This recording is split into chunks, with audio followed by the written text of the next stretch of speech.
आदरणीय अध्यक्ष जी, हमने 10 करोड़ फर्जी नाम हटाए हैं। अभी लोग पूछते हैं पहले इतना आंकड़ा था, क्यों कम हुआ? आपने ऐसी व्यवस्था बनाई थी कि जिस बेटी का जन्म नहीं हुआ उसको आपके यहां से विधवा पेंशन जाती थी। और ऐसे सरकारी योजनाओं को मारने के जो रास्ते थे ना, 10 करोड़ फर्जी नाम बंद किए। ये जो परेशानी है ना इन चीज़ों की, क्योंकि रोजमर्रा की काय उनकी बंद हो गई है। आदरणीय अध्यक्ष जी, हमने ये फर्जी नामों को हटाने से करीब करीब 3 लाख करोड़ रुपया फर्जी हाथों में जाने से बचाया, गलत हाथों में जाने से बचाया। देश के टैक्स पेयर का पाई बचाना और सही काम में लगाना, इसके लिए हमने जीवन खपा रखे। आदरणीय अध्यक्ष जी, इस वीडियो को पूरा देखो दोस्तों। सभी राजनीतिक दलों को भी सोचने की जरूरत है और समाज में भी जो लोग बैठे हैं उनको देखने की जरूरत है। आज देश का दुर्भाग्य है, पहले तो क्लासरूम में भी कोई अगर चोरी करता था, किसी की कॉपी करता था, तो वो भी 10 दिन तक अपना मुंह किसी को दिखाता नहीं था।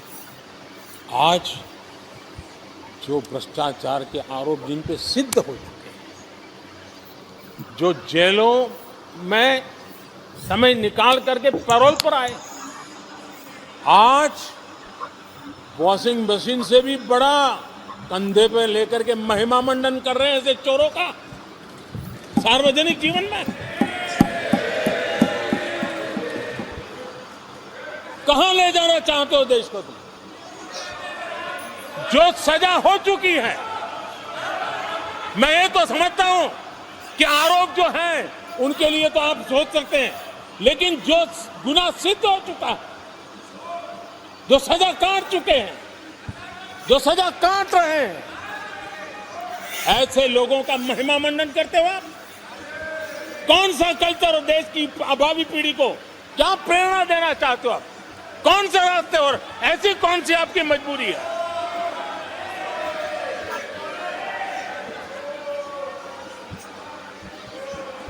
और ऐसे लोगों का महिमा मंडन किया जा रहा है, उनको महान बताया जा रहा है। जहां संविधान का राज है, जहां लोकतंत्र है, माननीय अध्यक्ष जी, ऐसी बातें लंबी नहीं चल सकती हैं। ये लोग लिख करके रखे हैं कि ये जो महिमा मंडन का काम चल रहा है उनका, वो अपने ही खात्मे की चिट्ठी पे सिग्नेचर कर रहे हैं लोग।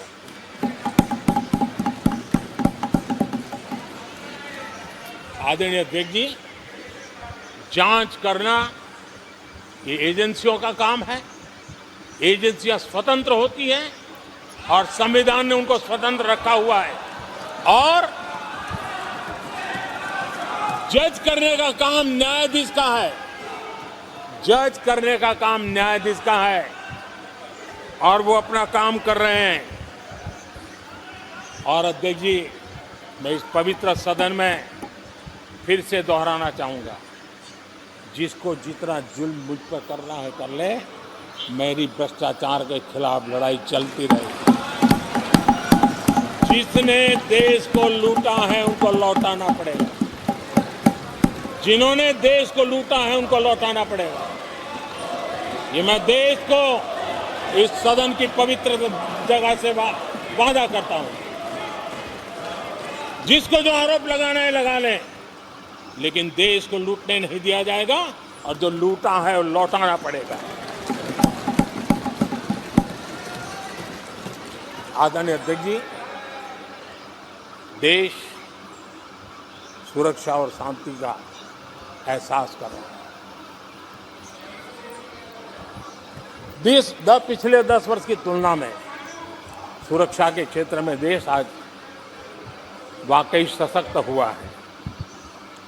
आतंकवाद, नक्सलवाद एक छोटे दायरे में अब सिमटा हुआ है।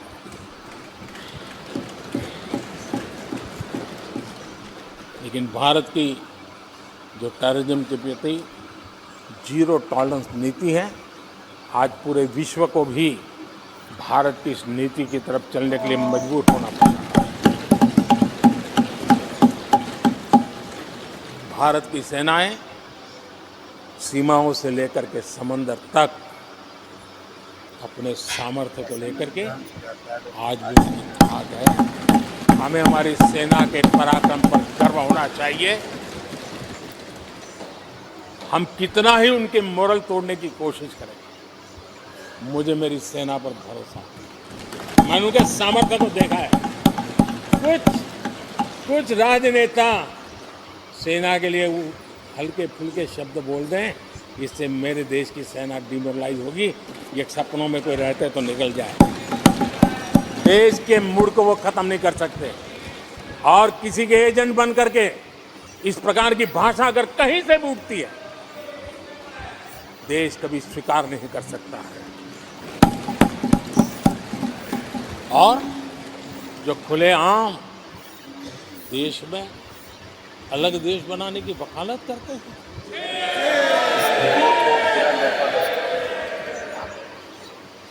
जोड़ने की बातें छोड़ो, तोड़ने की कोशिश करिए। यार, आपके अंदर क्या पड़ा हुआ है? क्या इतने टुकड़े करके अभी भी आपके मन को समाधान नहीं हुआ है? देश के इतने टुकड़े कर चुके हो आप, और टुकड़े करना चाहते हो? कब तक करते रहोगे? आदरणीय अध्यक्ष जी, इसी सदन में अगर कश्मीर की बात होती थी तो हमेशा चिंता का स्वर निकलता था, छिटाकशी होती थी, आरोप प्रत्यारोप होते थे। आज जम्मू कश्मीर में अभूतपूर्व विकास की चर्चा हो रही है और गर्व के साथ हो रही है। पर्यटन लगातार बढ़ रहा है। G20 समिट होती है वहाँ, पूरा विश्व आज उसकी सराहना करता है। आर्टिकल 370 को लेकर के कैसा हुआ बना के रखा। कश्मीर के लोगों ने जिस प्रकार से उसको गले लगाया है, कश्मीरी जनता ने जिस प्रकार से गले लगाया है, और आखिर के ये समस्या किसकी देन थी? किसने देश के माथे पर मारा था? किसने भारत के संविधान के अंदर इस प्रकार की दरार करके रखी हुई थी? आदरणीय अध्यक्ष जी, अगर नेहरू जी का नाम लेते हैं तो उनको बुरा लगता है, लेकिन कश्मीर को जो समस्याएं झेलनी पड़ी उसके मूल में उनकी ये सोच थी, और उसी का परिणाम है देश को भुगतना पड़ा। जम्मू कश्मीर के लोगों को, देश के लोगों को नेहरू जी की गलतियों का बहुत बड़ी कीमत चुकानी पड़ेगी। आदरणीय अध्यक्ष जी, वो भले गलतियां करके गए, लेकिन हम मुसीबतें झेल करके भी गलतियां सुधारने के लिए हमारी कोशिश जारी रखें। हम रुकने वाले नहीं हैं। हम देश के लिए काम करने के लिए निकले हुए लोग। हमारे लिए नेशन फर्स्ट है। आदरणीय अध्यक्ष जी, मैं सभी राजनीतिक दलों के नेताओं से आग्रह करूंगा, सभी माननीय सदस्यों से आग्रह करूंगा, भारत के जीवन में एक बहुत बड़ा अवसर आया है। वैश्विक परिवेश में भारत के लिए बड़ा अवसर आया है। एक नए आत्मविश्वास के साथ आगे बढ़ने का अवसर आया है। राजनीति अपनी जगह पे होती है, आरोप प्रत्यारोप अपनी जगह पर